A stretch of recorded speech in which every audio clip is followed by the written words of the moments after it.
Yeah, post-snap, nothing really changes too much. Our reads are our reads, our keys are our keys, so it all fits into that bucket. But what I can call pre-snap can help on some of those pictures. Now, nothing can fully help +1 run game, like a quarterback that's just simply going to run the ball with a lead blocking running back. Like, there's only so many things you can do to account for that. You have to use all 11. You know, they're using all 11 of theirs. We got to use all 11 of ours. So I can work through that with what I call.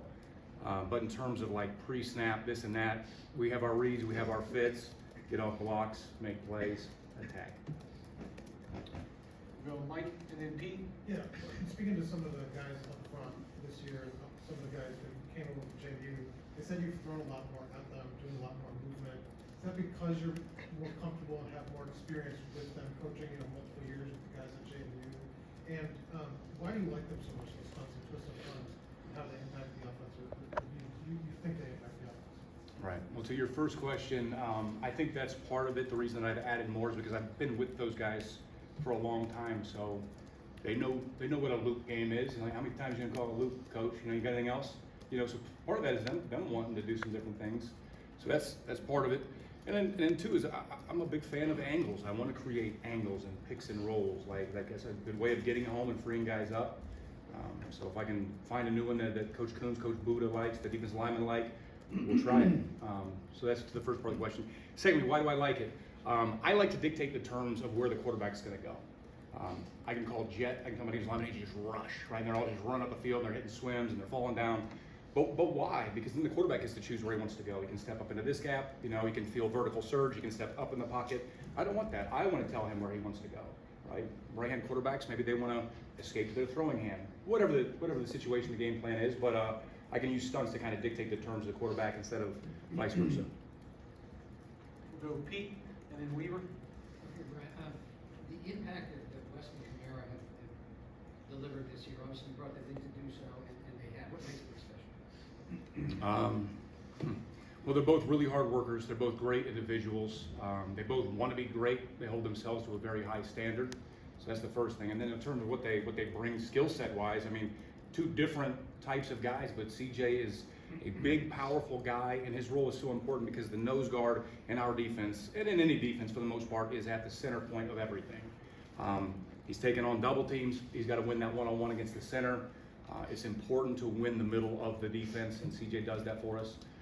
And then similar but a little bit different, the field end is a unique position too, right? It's like the funnel point to like, are you going to spill the ball and the ball has to like bubble over the top of you, or are you going to build the wall and build the back inside? And each call has like, kind of its own purpose behind that. But Kyle kind of dictates the terms. Like, am I going to let this ball make it to the field? And if so, is he going to how much can he make it bubble so the rest of the guys can kind of take great pursuit angles?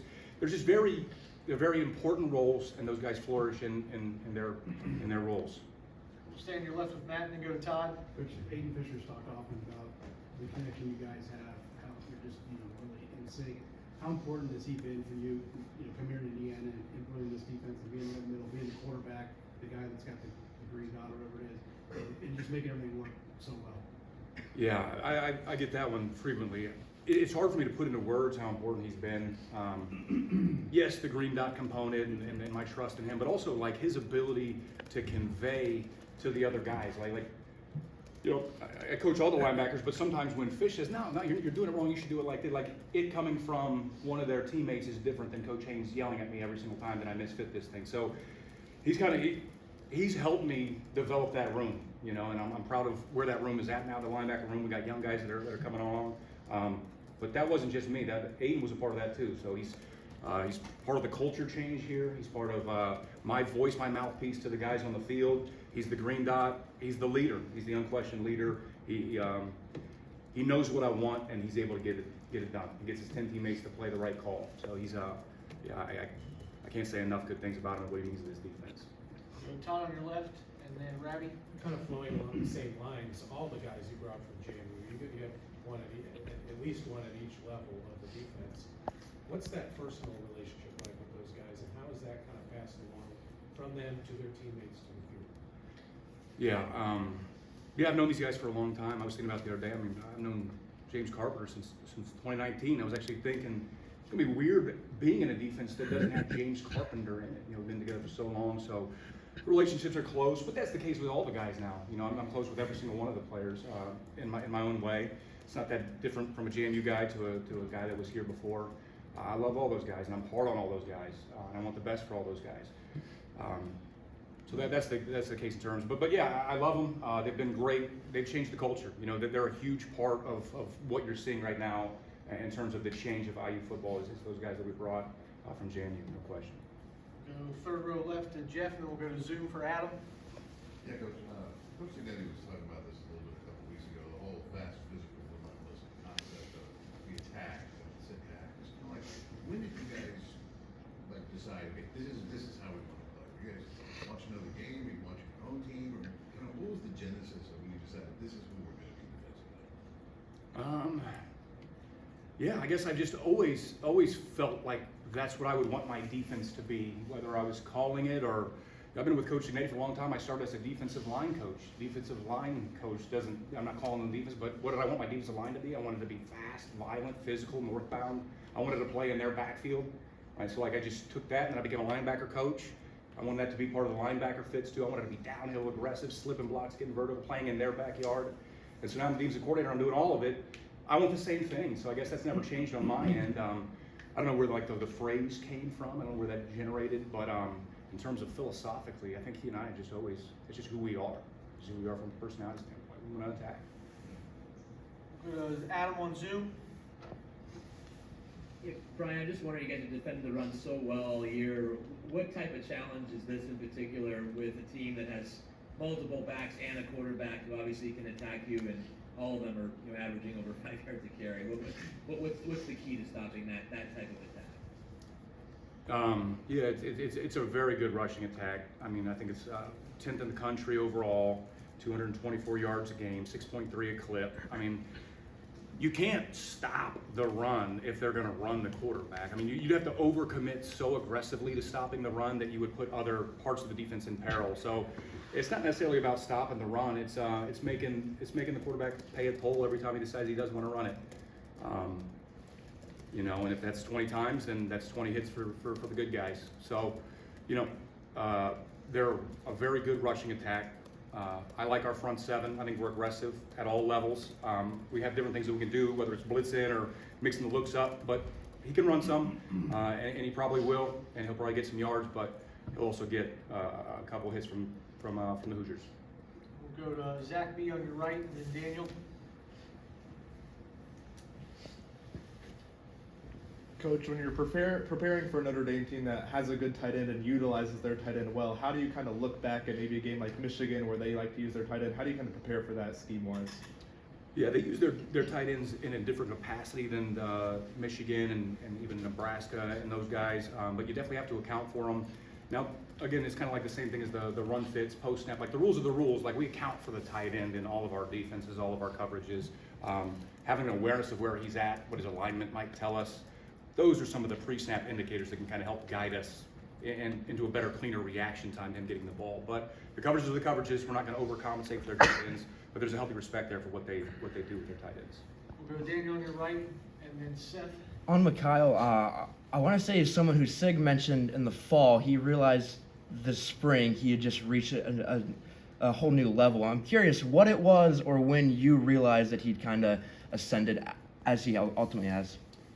Yeah, well, first thing first on Mikhail. Mikhail is the hardest worker on the defense.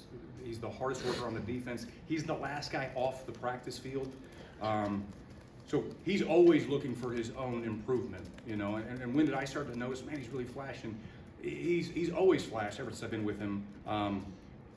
He seems a little twitchier off the edge, and I think part of this is just a mental thing too. I think him coming here from Group of Five, you know, I'm coming from JMU. Can I roll with the big guys? Can I roll with the Big Ten offensive linemen? And then him recognizing kind of early in spring, maybe like second, third practice, and he's like, oh yeah, I can do the same thing to these guys that I was doing to Sunbelt offensive tackle. So I think it was probably a confidence thing that's shown up too. And he's playing confidently, and when you're playing confidently, you're going to play fast, you're going to play aggressive, and that's what Mikhail's done all year. On your left is Seth, and then Jack. Yeah, Brian. James Hartner was in here last week and called it a once-in-a-lifetime opportunity, you know, to be in a position like this. You know, I know some of this kind of starts at the top, but for you as a coach, how do you kind of balance, you know, it's just another game with allowing them to kind of appreciate the position they're in? Yeah, it's a delicate balance there. Of course, it's the biggest game for Carr played high school at Roanoke Catholic High School. It's an all-in-one high school. I don't know what the student body there is, but a small school guy, walked on to James Madison, and now look at him. He's going to be playing in the college football playoffs, starting defensive tackle. I'm happy for him. I'm happy for all these guys, and I'm excited for the moment too. But we're a process-oriented operation. It's just it's Monday. It's a rainy Monday. We got a Tuesday practice. We got to clean up normal downs. We got to make sure the run fits are tight. You guys know I got to figure out quarterback run still. So it's just another day, And then when the game gets here, I'm sure the moment will be awesome and electric environment, all those things. But at the end of the day, run, hit, tackle, swarm. The standard is a standard. Not a football game. Jack and then Jim. Yeah, Coach, with James Carpenter, when did you realize that it was possible for him to kind of go from the guy you recruited as a walk-on to now how much he means for your defense, and kind of what's that journey been like seeing him go from point A to point B? Yeah. Well, when I recruited him as a walk-on, I just thought, well, this guy can maybe be a pretty good football player at JMU. I didn't necessarily think, well, this is going to be my starting 3 technique in the Big Ten. But credit to him. He's another one of these guys that just doesn't say a lot, but he just never stops working. He wants to get better. He wants to get pushed. He wants to get coached. He's one of the reasons that he came from JMU. He liked the scheme. He loves Coach Coombs. Those guys have a great relationship, and he just wants to constantly push himself. So I'm proud of him and how far along he's come. I could have never seen this 5 years ago in 2019, recruiting him out of Roanoke Catholic High School. But proud of his journey, and the same for a lot of these guys. Jim, and the last one to Mike. Coach Marcus Freeman said one of the things you guys, problems you present is all the different formations and that you throw at them that have to look at, and changes they have to look at. What is it that they do so well offensively that you have to worry about, that your unit has to focus on?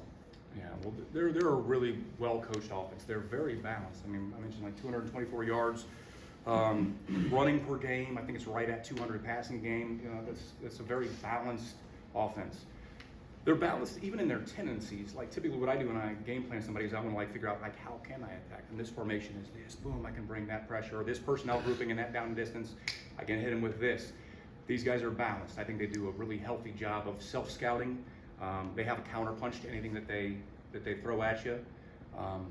So yeah, just a good clean offense. And then guys, at the end of the day, if you're willing to run your quarterback down Main Street, like that is unique. Some coaches don't want to do that. You could lose them. You could get hit. So that presents its issues. Last one, Mike, second row on your left. Yeah, we didn't get a chance to talk to you kind of during the season. Were there any moments that this clicked into place for the group, like that stood out, whether it was a game or response to a game, anything that kind of, that you thought that's worthy defense or playoff caliber defense for you guys during the season as things kind of developed? I thought we took a big step coming off of the first bye week. It was when we played Nebraska here at home.